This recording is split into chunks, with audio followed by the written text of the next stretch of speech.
Assalamualaikum warahmatullahi wabarakatuh. Waalaikumsalam Salam sehat Tribuners. wabarakatuh. Kembali berjumpa bersama kami dalam program Poros Depan. Panggung orang ngomong santuy untuk Indonesia masa depan. Masih bersama saya dengan Dodi Hasanuddin. Saya Andi Sopiandi. Masih dengan tamu istimewa kita, Mas Dian Fariska dari Wakil Sekjen Pimnas Partai Kebangkitan Nusantara. Tribuners, baru-baru ini kita dihebohkan lagi dengan putusan Dewan Kehormatan Penyelenggara Pemilu yang menyatakan putusan Ketua KPU telah menyalahi etika. Melanggar etika. Pelanggaran keras. Pelanggaran keras. Wow. Serem banget ya. Sekeras batu. Sekeras batu, bro. Serem banget, Bro. Jadi Tapi itu hanya etika ya. banyak yang melanggar etika sekarang tadi. Biasa emang zamannya gitu ini banyak melanggar etika ternyata. Zamannya awal MK juga Sama. etika. Nah, terus kita mau percaya sama siapa? Aman. Terus kita mau percaya sama siapa ini pemilu ini? Nah, makanya kita tanya sama yang ahlinya nih. Mas Dian Fariska kan lawyer. Dia paham hukum. Lawyers, paham hukum juga, politisi juga. Ya, Mas Dian, Siap. bicara tentang hasil dari Dewan Kehormatan Penyelenggara Pemilu, menurut Mas Dian gimana, Mas? Ya kalau untuk DKPP itu putusan sudah final ya. Sudah final.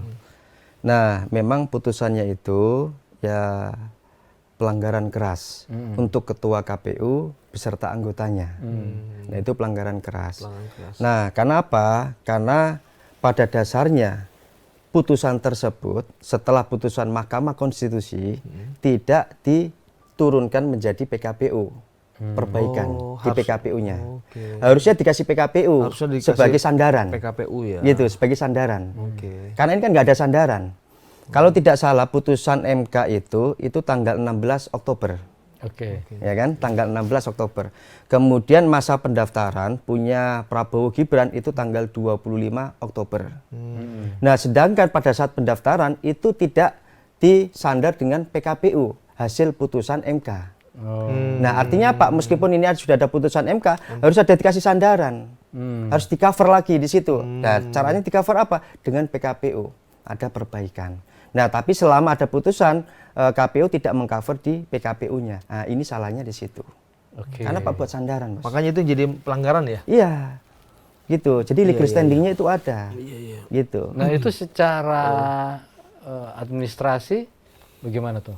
Kalau secara administrasi memang tidak bisa membatalkan. Tidak bisa membatalkan. Tidak bisa membatalkan produknya. Tidak kenapa bisa. Itu kenapa? Gitu. Kenapa tuh? Kan itu cacat tuh. Iya, kalau untuk cacat hukum memang iya, tetapi kalau membatalkan hukum itu nggak bisa. Karena apa? Ini masalah etika. Nah, kalau bicara untuk putusan DKPP ini kan bicara masalah etika. Ya kan? Kalau etika ini ya memang ya seperti itu hasilnya. Yang salah ya memang subjeknya. Subjeknya orangnya itu kan gitu loh. Kenapa tidak ya kan mengcounter atau mengcover dengan adanya peraturan-peraturan lainnya. Salah satu contoh adalah PKPU. Gitu. Nah, tetapi kalau misalkan hasil putusan MK ya tetap berjalan karena putusan pengadilan. Gitu kan. Nah, makanya di situ putusan dari DKPP yaitu diberikan sanksi keras. Seharusnya dari awal setelah putusan MK, nah kemudian langsung di-cover dengan PKPU. Harusnya seperti Jadi ini itu. hanya personal yang salah ya? Iya, secara personal. Namanya itulah, ini namanya cacat hukum. Makanya kalau sampai kapanpun itu adalah bagian daripada cacat hukum. Ya, jadi rekam jejak itu ya? Ya. Jejak cacat hukum. Yang cacat hukum. Nah Mas, kalau bicara etika ya, etika itu nggak bisa dijadikan sebuah keputusan misalnya, kayak contoh ya, kayak misalnya tadi ya produknya. Kan secara ini nalar orang normal aja, orang awam nih. Secara produk itu memang karena etika ya, itu nggak masalah. Tapi secara apa ya istilahnya ya? Kalau dari segi hukumnya, kita memutuskan sebuah kebijakan, tapi kita sendiri salah gitu loh. Bisa nggak kalau secara hukumnya itu mungkin ada perubahan-perubahan, gitu. jadi batalin seperti apa? Ini gimana tuh, Mas? Secara hukumnya ya, bisa nggak ada perubahan itu gitu loh. Kalau cuma dijadikan etika ya semua nanti melanggar etika dong. Iya, bisa juga kalaupun kita ini mau mengajukan ya kan kalau terkait masalah produk hukum bisa juga Oke, Ya kan? mengajukan dulu. Ya, mengajukan, tetapi mengajukan judicial review di Mahkamah Agung. Nah, bukan di Mahkamah Konstitusi, tetapi Mahkamah Agung terkait dengan PKPU-nya. Oh, Berarti PKPU. kalau produk ke Mahkamah Agung. Kalau produk gimana? Jadi kalau Mengajukan. menggugat Mm-mm. produk hukum itu ke Ke Mahkamah Agung. Mahkamah Agung, judicial review. Karena judicial review itu ada dua, di Mahkamah Konstitusi sama Mahkamah Agung. Nah, kalau Mahkamah Agung itu menguji peraturan perundang-undangan di bawah undang-undang. Nah, berarti itu belum pernah diajukan ya? Bisa Soal juga, etika itu. kalaupun sekarang ini belum diajukan, bisa juga kita mau mengajukan. Bisa, Oke. bisa juga. Tetapi kan kalaupun misalkan dikabulkan sama Mahkamah Agung, ini juga semata-mata tidak juga untuk batal demi hukum juga nggak bisa. Karena apa? Ya mungkin karena proses di dalam judicial review ini kan memang kan waktunya kan membutuhkan waktu lama. Oke. Ya kan, nggak segampang membalikkan telapak tangan. Jangan sampai ini pemilu presiden sudah selesai baru ada putusan. Nah kalau gitu Ya gimana kan? tuh Mas? Nah ini kan artinya kan bikin geger negara. Oke. Ya kan, nah seharusnya kemarin sudah ada putusan dari DKPP, kemudian kita mengajukan, ya mengajukan judicial review di Mahkamah Agung. Karena ini kan kewenangan Mahkamah Agung menguji PKPU. Harusnya begitu ya? Harus. Artinya ada tahapannya begitu ya? Ya. Kalau memang itu dinilai cacat, maka harus ada yang melakukan judicial review. Iya. Judicial. Ke Judicial Mahkamah review. Agung. Iya. Nah itu bisa dilakukan dalam waktu cepat nggak kira-kira? Kalau cepat nggak cepat tergantung Mahkamah Agung. Oke. Oke. Ini apa? Kalau Mahkamah Konstitusi kan kewenangannya menguji undang-undang terhadap undang-undang dasar. Kalau Mahkamah Agung menguji undang-undang terhadap undang-undang di bawah undang-undang. Gitu. Jadi undang-undang ke bawah. Keputusan presiden, ya kan? Oke. Ya kemudian ya semacam-macam lah di situ. Pokoknya di bawah undang-undang itu. Nah, bisa juga kita ajukan di Mahkamah Agung. Oke. Tetapi tergantung Hakim Agungnya. Apakah mau dipercepat atau diperlambat? Oke. Nah, itulah tatanan demokrasinya seperti itu. Oke, berarti ini tergantung institusi tersebut ya Iya, tergantung. untuk Betul. bisa mempercepat atau lambat. ya. Nah, pertanyaan saya tadi, jika ada yang melakukan judicial review dan putusannya setelah ada pengumuman, bahkan pelantikan, itu bagaimana, Mas? Batal demi hukum itu kalau Batal demi hukum nggak itu? Ya, kalau masalah batal bisa juga. Oh, bisa. Itu bisa juga. Oh, bisa. oke. Tetapi kan tergantung, ini kan bikin kacau negara. Oh. Kan putusan pengadilan kan nggak semata-mata bikin kacau negara, kan nggak mungkin. Karena Pak takutnya sudah dilantik, Bos. Ya kalau udah dilantik, putusan itu baru keluar, itu batal. Bisa juga dibatalkan. Ya artinya begini. Ada pemilu ulang.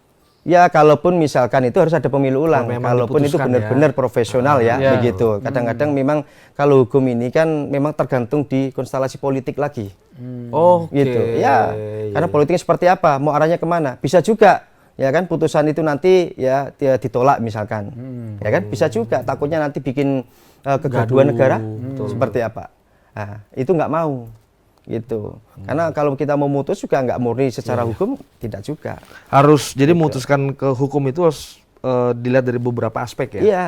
Ya, ya, ya. Betul. Tapi kalau menurut saya, dari kacamata saya sendiri ya, bahwa dari pihak lain juga banyak pakar hukum ya, dan itu tidak dilakukan, dan itu menjadi pertanyaannya ya buat saya juga. Tapi kalau masyarakat awam kayak kita nih, pasti akan bertanya, kok tidak diajukan gitu kan? Ternyata kan jawabannya seperti itu. Iya. Artinya saya juga bingung nih, masih ambigu, kenapa yang paham-paham hukum tidak melakukan hal tersebut. hal tersebut lebih awal gitu. Mungkin apa karena politis kali ya, Mas Dian? Ya kalau politis pasti ada Politisnya politis ya. juga. Karena ya memang orang kan takut juga sama presidennya. Ya namanya anaknya juga calon juga, ya kan. Ya mau nggak mau sebagai orang tua secara emosional ini kan gitu. Ini kan sudah garis ini ya keturunan kan begitu. Nggak mungkin orang tua diam, nggak akan mungkin. Siapapun yang mengkritik anaknya juga bisa juga nanti di ini gitu. Oh. Ya bisa juga lah begitu. Ya semua proses semua sudah jelas kok gitu loh. Artinya begini, ya mungkin pada saat di awal ya kan judicial review ya di Mahkamah Konstitusi itu aja sudah jelas juga. Ya kan. Nah, kemudian ya bahasa kalau Pak Mahfud ini kan uncle lah, begitu, karena dibantu sama uncle-nya gitu. Nah sehingga disitulah putusan MK ya kan, jadi memberhentikan uncle-nya sebagai ketua Mahkamah Konstitusi, ya kan, bukan ininya ya, bukan sebagai hakim konstitusinya, tapi sebagai ketua Mahkamah Konstitusi. Nah kemudian digantilah ketuanya kalau nggak salah sekarang ini Pak Soehartoyo. Kalau nggak salah.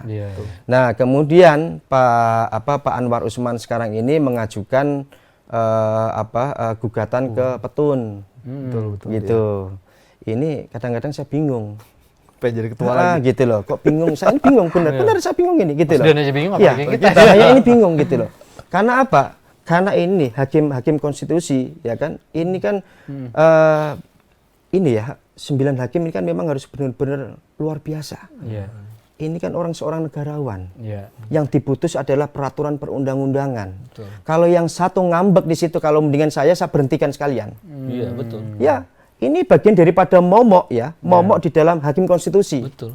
Ya kalau dia itu nggak pernah ikut sidang lagi gimana coba? Mendingan saya berhentikan kalau saya. Nah itu yang boleh memutuskan pemberhentian, misalnya dipecat lah, itu siapa sih? Bisa juga dari hakim konstitusi, iya dari ketua. Ketua hakim konstitusi mengajukan ke presiden. Nah, tapi kenapa didiamkan itu dia? Ya itulah, saya nggak paham gitu loh. Kalau menurut saya, karena apa? Karena ini apa? Karena putusan Mahkamah Konstitusi final and binding. Nggak ada upaya hukum loh. Kalau Pak Anwar Usman di situ, ya kan, ngacak-ngacak di dalam putusan itu bagaimana? Nah, itu salah satu. Kemudian yang kedua, kalau beliau tidak pernah hadir dalam sidang gimana coba? Ini negara Indonesia loh. Kacau dong. Ya itulah bikin kacau. Ya. Kalau namanya orang kalau seperti itu mendingan legowo. Ya itu. Ya, untuk apa sih kalau mungkin mau mengajukan gugatan tun, mau mengembalikan haknya sebagai ketua? Untuk apa juga? Yang penting terima aja udah, di situ nggak apa-apa. Harga diri kita, Bos. Gitu loh. Nah, kalau kita bicara semua etika ya kan sudah diputuskan oleh MK. Dan MK ini bukan beskriping, bukan keputusan. Maka itu bukan bagian daripada katun, bukan. Gitu. Kalaupun kita ajukan ke gugatan Petun, salah. Gitu. Salah ya. Wah, saya gitu. makin liar nih. Iya, gitu loh. Sebagai orang awam. Iya, sekarang ketua MK bermasalah, sekarang ketua KPU-nya juga bermasalah secara etika. Ini gimana hasil produknya? Itu yang kita khawatirkan gitu loh, Mas, pada kalau publik gitu. Nih mempertajam pertanyaan Mas Andi, apakah ini by design? Kalau by design, alam juga nggak bisa cerita saya. Ya, karena ya memang semua kan ada prosesnya ya gitu. Apakah ini by design atau tidak ya mungkin masyarakat yang menilai. Ya karena apa? Ya memang di awal ya kan ini kan memang daripada putusan MK dulu. Ini kan memang startnya kan di sini startnya. Ya kan startnya. Kemudian finishingnya itu ada di DKPP. Kan finishingnya kan di DKPP kan. Begitu. Setelah ada putusan di MK ya kan terbukti terbukti angkelnya ini secara etik ya memang ya terbukti ya kan di MK ini. Kemudian terkait masalah penyelenggaranya di KPU-nya. Sama juga ya. Nah, itulah terbukti di DKPP. Karena apa? Tidak di-cover dengan peraturan perundang-undangan lainnya, yaitu PKPU. Betul.